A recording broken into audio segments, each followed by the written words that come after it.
السلام عليكم ورحمة الله وبركاته. أنا حبايب قلبي طلاب تالتة سنة دفعة 2023 في كل مكان. النهاردة إن شاء الله الفيديو ده هنعلن عن امتحان إلكتروني على الفصل الثاني الهرمونات.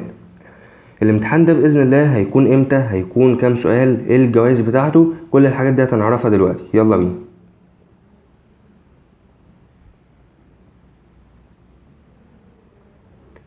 أول حاجة نتكلم عنها عدد الأسئلة بتاعة الامتحان ده هيكون كام سؤال. طبعا الامتحان هيكون على الفصل الثاني الهرمونات، على الفصل الثاني كله. هيكون كام سؤال؟ هيكون عبارة عن 30 سؤال. طيب الامتحان 30 سؤال، مدة الامتحان هتكون قد ايه؟ الامتحان هيكون معاك ساعة 60 دقيقة بالظبط.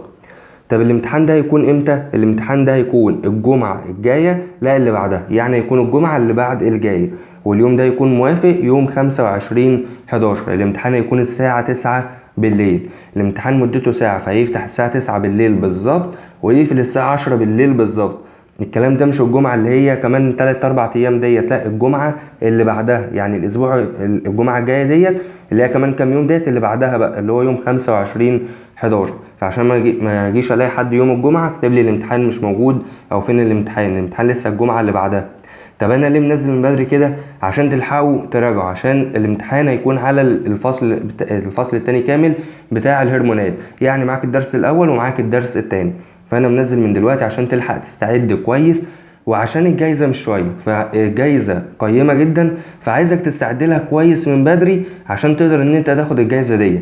شوقتنا مصر الجايزة. ايه بقى هي الجايزة؟ تعال بقى نشوف ايه هي الجايزة. الجايزة عبارة عن ايه؟ الجايزة معانا 3000 جنيه.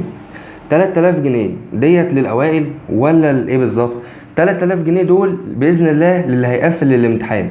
طب لو محدش قفل الامتحان، اللي هياخدها هو هيكون الأول. طب يا مستر لو أكتر من واحد قفل الامتحان، هي ال 3000 جنيه دول طالعين. فال 3000 جنيه دول والله لو واحد مقفل، 2 مقفلين، 10 مقفلين، ال 3000 جنيه دول هيتقسموا على المقفلين. طب لو مفيش ولا واحد مقفل وفي واحد هو اعلى واحد، هو الاعلى واحد ده هو كده هيكون من حظه ال 3000 جنيه. طب لو اعلى واحد جايب 58 وفي واحد زيه 58، فبرضه نفس الكلام، ال 3000 جنيه هيتقسموا عليهم. يبقى ال 3000 جنيه دول هيكونوا من الاخر كده اعلى درجه. بس طبعا اول حاجه اللي مقفل. طب لو مفيش حد خالص مقفل، بس ان شاء الله يعني الامتحان هيكون سهل، مش يعني انا بقول لك ان اللي هيقفل هياخد 3000 جنيه. لو محدش قفل اعلى واحد هياخد ال 3000 جنيه. يعني كده ال 3000 جنيه خارجين مني. يعني انا كده مش عايز اعقدك في الامتحان او عايز اجيب امتحان صعب، يعني انت تقول مثلا المستر هيجيب لنا امتحان صعب عشان محدش قافل محدش ياخد الفلوس. لا، كده انا هدفع 3000 جنيه، اعلى واحد هياخد ال 3000 جنيه.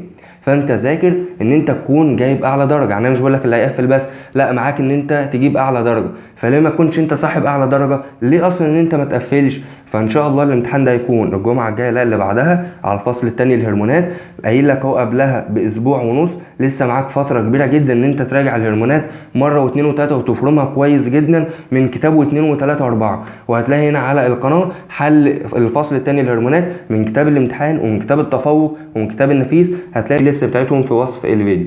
فشدوا حيلكم وربنا يوفقكم. فرصه كويسه جدا ان انت تلم وتفرم الفصل الثاني الهرمونات من كتابه 2 و3 عشان تستعد كويس للامتحان. وبرده فرصه كويسه برده ان انت ممكن تاخد الثلاثه. طبعا عارف ان انتوا دفعه مش ماديه خالص وما تفكروش في الفلوس، واهم حاجه طبعا ان انت تذاكر وان انت تفرم الفصل الثاني الهرمونات. وحاجه كويسه ان انت تذاكره، بس ما فيش مانع برده ان احنا ندلع نفسنا بقرشين.